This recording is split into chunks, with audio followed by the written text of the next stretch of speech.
Bonjour.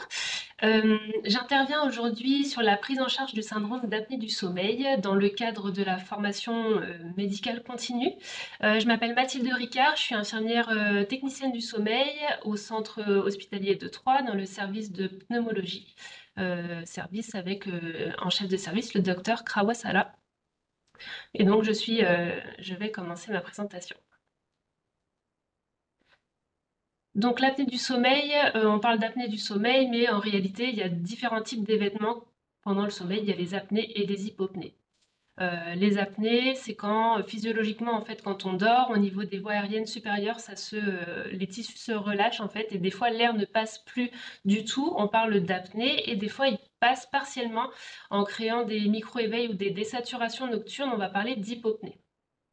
Il y a différentes natures. Elles peuvent être obstructives. Quand c'est au niveau des voies aériennes supérieures qu'il y a un obstacle, on observe un effort thoraco-abdominal. Les apnées et les hypopnées peuvent être centrales. En absence d'effort thoraco-abdominal, c'est en fait la commande centrale qui ne donne pas l'information. Et elles peuvent être mixtes. En fait, ce sont en réalité des apnées centrales avec ensuite une reprise de l'effort thoraco-abdominal par le patient. Je vous ai mis un petit schéma très simple en fait où on peut voir les voies aériennes pendant le sommeil en état normal avec l'air qui passe tout à fait normalement. En deuxième image, vous avez ces mi-ronflements, mais ça pourrait aussi correspondre en fait à une hypopnée. Vous voyez, l'air il passe, mais il a du mal à faire son chemin. Et en troisième, vous avez une apnée, donc on voit bien, il y a une obstruction. Alors là, on parle bien d'un événement obstructif du coup, hein. On a le flux du coup qui est bloqué et du coup qui ne passe pas. Alors, les symptômes du syndrome d'apnée du sommeil, on va avoir deux types de signes cliniques. On va avoir les signes cliniques diurnes la journée et les signes cliniques nocturnes. Donc, au niveau des signes cliniques diurnes, c'est des patients qui vont se plaindre de somnolence la journée, qui vont décrire une fatigue importante, une asthénie, un sommeil qui est non récupérateur, des céphalées matinales. On peut aussi observer des troubles de la libido, des difficultés de concentration, des troubles de la mémoire. Au niveau des signes cliniques, cette fois-ci nocturnes, c'est des patients souvent qui vont se plaindre de ronflements ou parfois c'est les conjoints qui se plaignent, sommeil de mauvaise qualité, des réveils en sursaut avec une impression d'étouffement, des nicturies qui sont anormales, deux, trois fois dans la nuit. C'est des personnes qui vont décrire un sommeil agité, parfois avec des sueurs nocturnes. Et il y a aussi des troubles cardiologiques, de l'hypertension nocturne, ou ça peut être des troubles du rythme. Donc face à ces symptômes, on va proposer plusieurs types d'examens.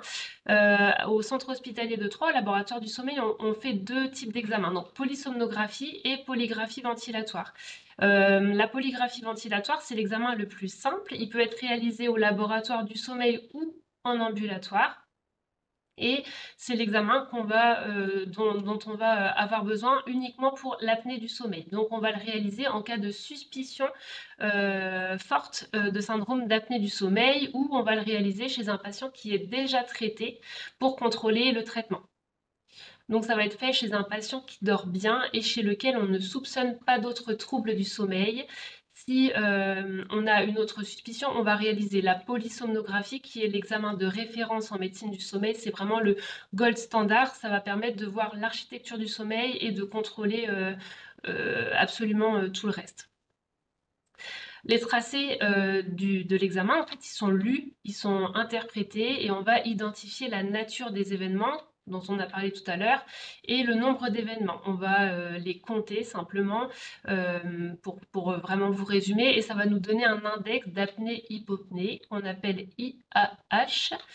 Et ça va nous permettre en fait de classer le SAS. Donc on parle de SAS léger quand on a un IH entre 5 et 15 par heure de sommeil, un SAS modéré quand on a un IH entre 15 et 30 par heure, et un SAS sévère quand on a un index d'apnée-hypopnée supérieur à 30 par heure.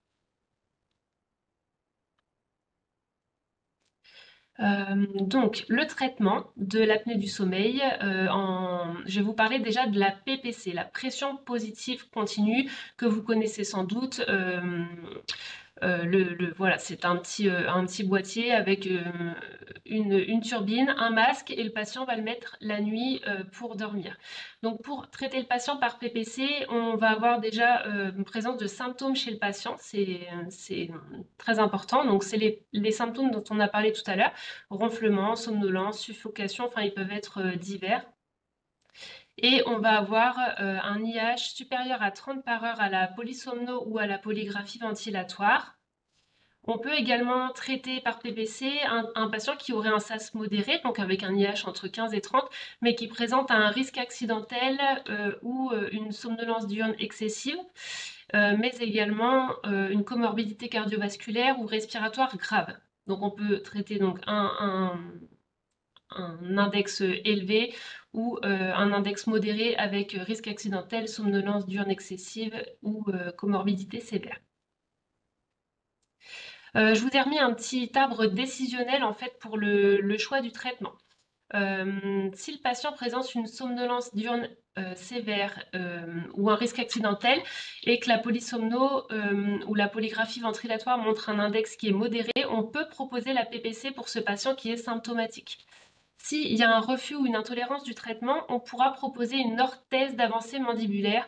C'est une sorte de boîtier en fait qui est moulé à la dentition du patient et ça va permettre d'avancer un petit peu la mâchoire pendant le sommeil et ça va libérer du coup les voies aériennes supérieures. Donc en cas d'événement obstructif, ça peut être proposé.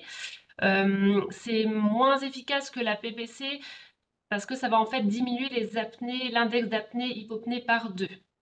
Mais on peut le proposer dans le cadre d'un syndrome d'apnée du sommeil modéré aux patients. Par contre, je vous l'ai mis, je vous montre sur l'arbre décisionnel en cas de comorbidité cardiovasculaire grave ou en cas d'apnée centrale, on ne pourra pas proposer cette orthèse d'avancée mandibulaire. Le traitement par PPC, il y a différents types de pression. Elle peut être autopilotée ou fixe. On va proposer en première intention une autopilotée en l'absence de contre-indication. En fait, il y a un algorithme dans la machine qui va s'adapter et qui va délivrer la pression minimum efficace dont le patient a besoin pour la correction des événements. Les contre-indications en cas d'obésité morbide, par exemple, comorbidité cardiologique ou apnée centrale, on privilégiera la pression qui reste fixe toute la nuit.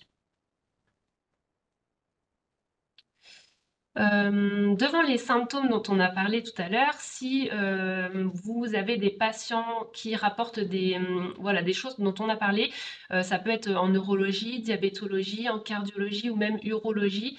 Du coup, vous pouvez nous adresser les patients pour la réalisation d'un examen du sommeil et on s'occupe de la mise en place du traitement de l'apnée du sommeil s'il y en a, ou ça permet d'écarter quelquefois l'hypothèse. Pour nous contacter, je vous ai remis sur le côté les numéros voilà, pour nous appeler à l'intérieur de l'hôpital.